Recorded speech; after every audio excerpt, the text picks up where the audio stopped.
Tak ada lagi perempuan-perempuan, betina-betina yang tak tutup aurat. Akhirnya kita lelaki sesok lapan. Nak pula kalau lah pada Ramadan tu kan amal-amal itu yang sama. Oh memang jangan dalam kita. Kan? Orang Cina, orang dia tumpang sama duk beli petang-petang. Jadi dia kalau lagi beli, pakai macam kita ke? Tak ada dah. Orang tu yang menyesakkan mata orang lelaki. Tak nak tutup mata, malah kita duduk jalan. Dia cakap bulan terlanggar orang. Ya pula. Jadi begitulah keadaan dalam Islam. Gambaran bagaimana cabaran yang terpaksa kita hadapi semata-mata untuk kita melawan hawa nafsu kita. Itulah peperangan pada akhir zaman ini, pada zaman kita sekarang. Jadi memang tepatlah apabila Ramadan itu datang untuk membendung hawa nafsu, untuk mengekang hawa nafsu, nafsu amarah, nafsu marah kita tuan-tuan sekalian. Takkan kita tak ingat benda dalam bulan Ramadan, balik-balik kerja penat, tengok bini tak masak lagi untuk buka puasa. Kita temperature naik. Sabar. Kan sabar. Walaupun syaitan tu tak ada, tapi nafsu kita tak ada. Para ulama menyimpulkan satu istilah yang lama. Dalam kitab disebut bagaimana nafsu itu telah pun dididik oleh syaitan. Dia kamcing. Dia merapat dengan syaitan dan iblis. Dia berkawan dengan nafsu, maka syaitan didik nafsu selama 11 bulan tuan-tuan sekalian. Kalau ulama sebut seperti mana kita duk kacau air. Bila bulan Ramadan kita terhenti nak kacau air. Saya suka simpulkan seperti orang kipas kita ni. Kipas yang berpusing, kita onkan switch dia berjalan. 11 bulan kipas ni berpusing. Habis majlis lagi dia orang tutup kipas. Adakah kipas tu berhenti serta-merta? Dah. Dia makan masa kawan-kawan 2-3 minit untuk berhenti sepenuhnya. Bilah-bilah kipas tu. Sama juga dengan kita. 11 bulan kita bersama-sama dengan syaitan yang bergelumah dengan nafsu. Member kancing dia. Tiba-tiba bila lembar Ramadan syaitan diikat. Maka kesan dia tu masih lagi berpusing. Masih lagi berpusing. Minggu pertama Ramadan, okey lagi. Masih lagi kita rasa duduk mamak. Dia kedua Ramadan. Kita terikut rentak sebelum Ramadan. Minggu puasa okey. Masuk minggu kedua dah mula nak slow dah. Kita dah mula sedar. Kita dah terbiasa dengan tabiat Ramadan, dengan mengajinya, dengan apa semua. Kan? Masuk akhir-akhir Ramadan kita kejar Lailatul Qadar. Okey, dah nak berhenti dah. Tak dah berhenti habis lagi. Habis dah Ramadan, raya dah. Raya pusing semula kipak kita. Marah. Ni tindakan-tindakan kita, keadaan dan suasana kehidupan kita sehari-hari. Bila kita 11 bulan bersama-sama dengan syaitan, adakah kita berjaya untuk menghentikan buat seketika? Dan bila dah start balik tu, adakah dia terus start laju balik ke? Atau start slow nombor 1 dulu, pas nombor 2, pas baru nombor 3. Ada setengah-setengahnya terus buka nombor 3 lalu sebab apa? Panas. Ya, panas.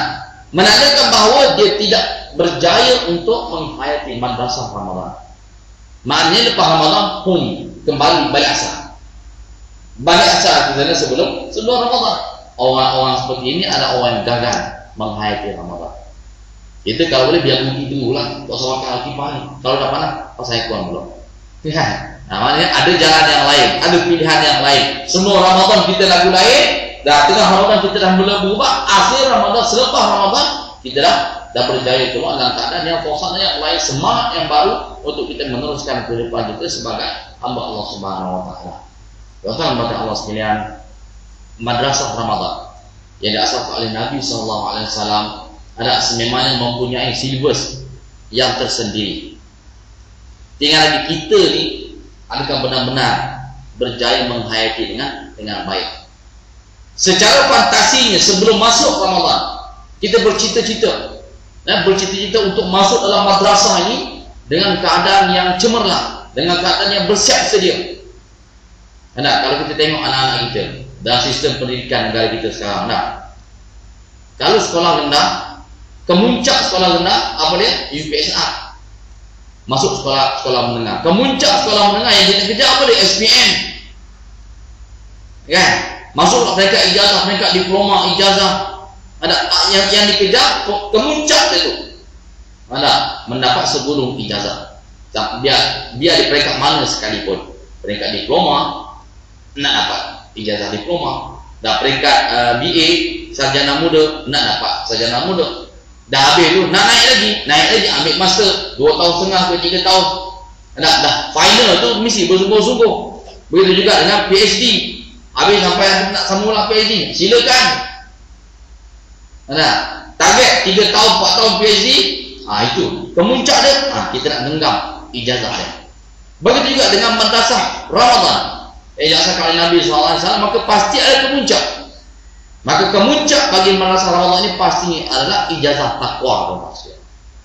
Ijazah takwa menandakan kepada kita bahawa dengan silibus yang telah diatur oleh Nabi SAW, adakah kita berjaya mencapai ijazah takwa tersebut setelah habis tempoh madrasah tersebut. Setelah habis kemuncak dia, adakah kita berjaya? Ini persoalan yang dilontarkan kepada diri sendiri. Dan kita muhasabah, renung diri sendiri, tepuk dada, tanya iman masing-masing. Kalau kita tak ada cita-cita nak kejar ijazah takwa, serupa macam orang yang belajar tak ada target. Biasa nak kata ni tengah budak tengah PMA ini nak kata saya lah, kan? Anak tengah PMA dalam bulan Ramadan. Bulan puasa payah, bulan Ramadan payah. Lagu tu ke? Mudah sangat. Maknanya belajar tak ada target. Bila pagi-pagi pergi kelas, lepas balik, lepas letih, buat belajar dalam bulan Ramadan. Jadi ni kita tak ada target. Sepatutnya kita beri galakan pada akhir untuk belajar bersungguh-sungguh. Sungguh juga dan kita beribadat. Dan kita beribadat. Bila kita tak masuk proses madrasah Ramadan, kejar betul-betul. Moga-moga insya-Allah kita akan keluar daripada madrasah Ramadan ini dengan cemerlang dan gemilang. Berjaya kita untuk mendapat ijazah takwa. Sebab itulah Allah Ta'ala kaitkan dalam ayat fardu berpuasa ini, la'allakum tattaqun. Mudah-mudahan kamu akan menjadi orang yang bertakwa. Bila kamu bertakwa, insya-Allah kamu akan mati dalam keadaan agama Islam. Itu ada kaitan di antara 2 ayat yang saya sebut tadi. Salah satu ciri-ciri untuk kita menjadi orang bertakwa adalah berpuasa dalam bulan Ramadan. Tapi bukan ini adalah ciri yang utama, tidak. Berpuasa dalam bulan Ramadan bukan ciri yang paling utama, tapi salah satu daripada ciri-ciri untuk menjadi orang bertakwa. Kalau orang berpuasa dalam bulan Ramadan tapi dia tak sembahyang, tak jadi. Orang yang sembahyang tak puasa, tak jadi. Orang yang sembahyang puasa tak berzakat, sama je. Orang berpuasa, berzakat, bersembahyang tapi tak pergi haji. Dia mampu tapi tak pergi haji. Kalau tak mampu tu tolak tepi lah. Ini cerita orang memang berkemampuan, masa ada, duit ada, tapi saja tak nak pergi. Pun tak akan berjaya untuk mencapai darjat takwa. Jadi antara salah satu unsur-unsur yang akan membentuk diri kita menjadi orang yang bertakwa kepada Allah Subhanahu Wa Taala adalah dengan berpuasa di bulan Ramadan. Tuan-tuan percayalah, ada di dalam kita orang yang dah bercucu pun tak berpuasa. Dah bercucu pun tak berpuasa. Contoh yang paling pertama saya terbaca dalam surat khabar Cosmo hari ketiga di Georgetown, Pulau Pinang. Wartawan duk sekurang ke kedai yang menjalankan operasi menjual makanan seawal jam 8 pagi. Apa kejadah 8 pagi duk jual nasi. Alasan apa? Saya nak buat baik, siang orang lapar. Kok kering dia siang orang lapar. Dan memang bulan Ramadan untuk orang lapar. Dia pun juga untuk kita berlapar dan berdahaga. Ada berapa pagi dia jual. Mulalah waktu kami itu pakai helmet. Pakai helmet apa yang hitam ini. Kalau tak ada helmet, buat tak tahu. Nampak orang nak tengok, tutup muka apa ya? Dengan surat khabar. Ini macam-macam keren lah. Macam-macam reaksi. Baru hari ketiga dan sekalian. Surat khabar dia baru 2 hari. Baru 2 hari. Surat khabar 3 hari bulan. Allah SWT. Di mana iman mereka dan di mana iman mereka tak ada malu. Tak ada malu ke? Jadi orang seperti ini pastinya otomatik gagal untuk mencapai darjat takwa. Dilaporkan dalam berita tu awal 20-an sehingga 60-an pun ada. Itu satu cerita lah. Yang cerita yang saya sendiri alami dalam salah sebuah program jemputan pada Ramadan yang lepas. Ada saya dapat jemputan untuk kuliah zuhur. Ada di salah sebuah pejabat antara pukul 1 sampai pukul 2 lah. Itu standard tu. Nah, waktu rehat dia. Waktu rehat nak makan pun tak boleh. Akhirnya manajemen dia buat dalam seminggu 3 kali biasanya. Kita buat kuliah. Bagus juga. Kemudian bila sampai dia yang saya tu bertanya dia punya chairman itu, tuan, apa benda nak cerita ni? Kita tanyalah apa yang difokuskan pada pekerja-pekerja dia. Ustaz tolonglah, Ustaz beritahu. Apa benda? Dia orang ni dia suruh nak sembahyang. Tempat saya ni bukan tak ada surau Ustaz. Dia perhati rupanya. Sebab dari kilang tu dah ada 2 shift. Kalau shift pagi sampai petang, zuhur tak mana hala. Kalau yang masuk petang, asar dengan maghrib tak mana hala. Isyak tu boleh lah sebab habis dalam pukul 10, pukul 11 atau pukul 12 shift dia. Tak mungkin dia orang isyak di rumah. Sangka baik lah. Semua isyak di rumah. Tapi asar dengan maghrib apa cerita? Dia tak berapa kelas je. Daripada pekerja-pekerja dia yang pergi sembahyang. Lebihnya kalau yang shift pagi pukul 1 tu rehat, cari kedai makan dulu.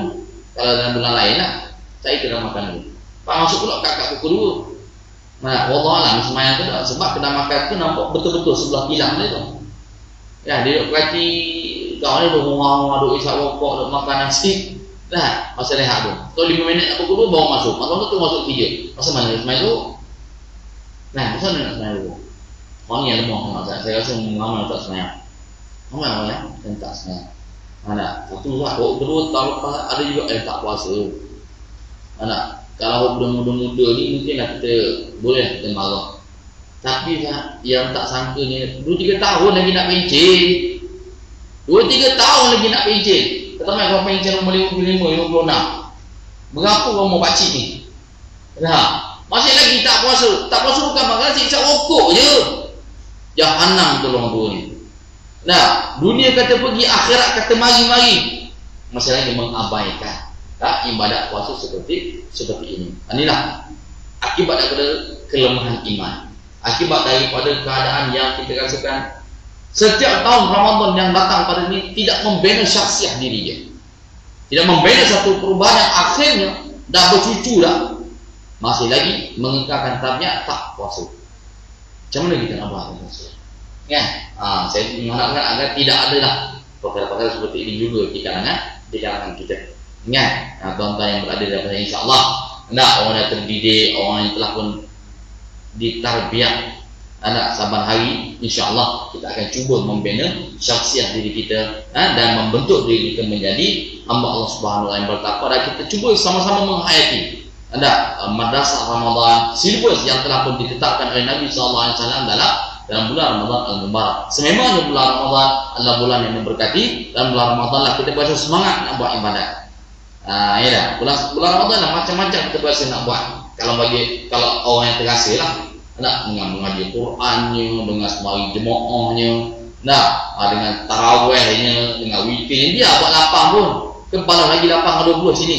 Tak salah lapang ke 20. Orang tak buat 20 saat buat lapang je. Sudah. Balas lagi 20 dengan lapang. Tak salah balas, penting kita buat. Penting kita buat. Sampai kan ada satu riwayat kata 36 rakaat. Orang berkata nak buat apa tu, cuba buat 36 rakaat. Ke mana? Agak-agak 20 pun tak cakap nak mepeh lah kita. Nak buat 36. Lambat lagi lah kita.